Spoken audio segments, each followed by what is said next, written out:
दुनिया भर में अब मुस्लिम देशों का एक नया संगठन बनने वाला है। नाटो की तरह यह संगठन भी कई देशों को मिलाकर बनाया जाएगा।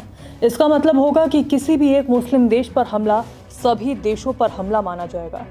दरअसल इजराइल और हमास की जंग अब बढ़ती जा रही है। मुस्लिम देशों पर इजराइल का किया गया हमला अब खतरनाक साबित हो रहा है। इजराइल ने पहले गाजा, फिर लेबनान, फिर वेस्ट बैंक, फिर सीरिया, यमन और उसके बाद ईरान पर हमला किया।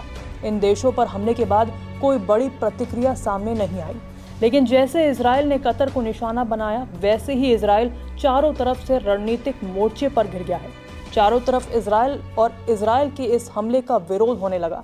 नेतन्याहू का दावा था कि इजराइल ने कतर पर इसलिए हमला किया क्योंकि वह हमास नेताओं को निशाना बनाना चाहता था, लेकिन इजराइल का कतर पर हमला अब अरब देशों के लिए सीधी चुनौती बन गया है।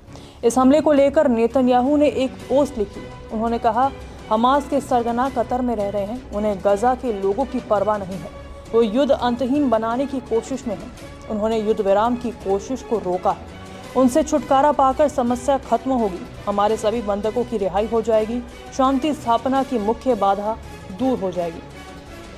आपको पता है कि हमले के बाद ट्रंप भी इजराइल से खफा नजर आ रहे हैं। ऐसे में इजराइल के लिए दो मुसीबतें खड़ी हो गई हैं। पहली ये कि डोनाल्ड ट्रंप से अपनी संबंधों को बेहतर बनाए रखना, और दूसरा अरब वर्ल्ड के साथ दुश्मनी मोल लेना। जानकारी के मुताबिक डोनाल्ड ट्रंप अचानक नेतन्याहू से नाराज नहीं हुए, बल्कि इसके पीछे एक बहुत बड़ी वजह है। इस हमले के बाद अरब कंट्री एक साथ आ रहे हैं, एकजुट हो रहे हैं। हमले के तुरंत बाद इस्लामी देशों ने दोहा में सम्मेलन किया। इस सम्मेलन में सभी मुस्लिम देशों ने एक साथ आने का ऐलान किया, जिसमें इजिप्ट ने 9 साल पहले लाए गए नाटो जैसे संगठन बनाने का प्रस्ताव दोबारा दोहराया है। बता दें कि इजिप्ट के राष्ट्रपति अब्दुल फतेह अल सीसी ने कहा कि हमें संयुक्त अरब सेना चाहिए। ये प्रस्ताव आज से 9 साल पहले भी आया था। अब ज्यादातर देश इससे सहमत हैं, जिनमें ईरान भी शामिल हो सकता है। ईरान के पूर्व IRGC प्रमुख कमांडर का दावा है कि इजराइल का अगला निशाना सऊदी, तुर्की और इराक है। इन हमलों से बचना है तो एक मुस्लिम देश का संगठन बनाना होगा।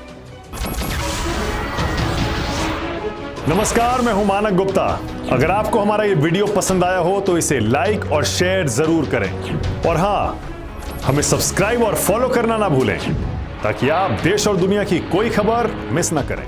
तो जुड़े रहिए हमारे साथ और देखते रहिए News 24।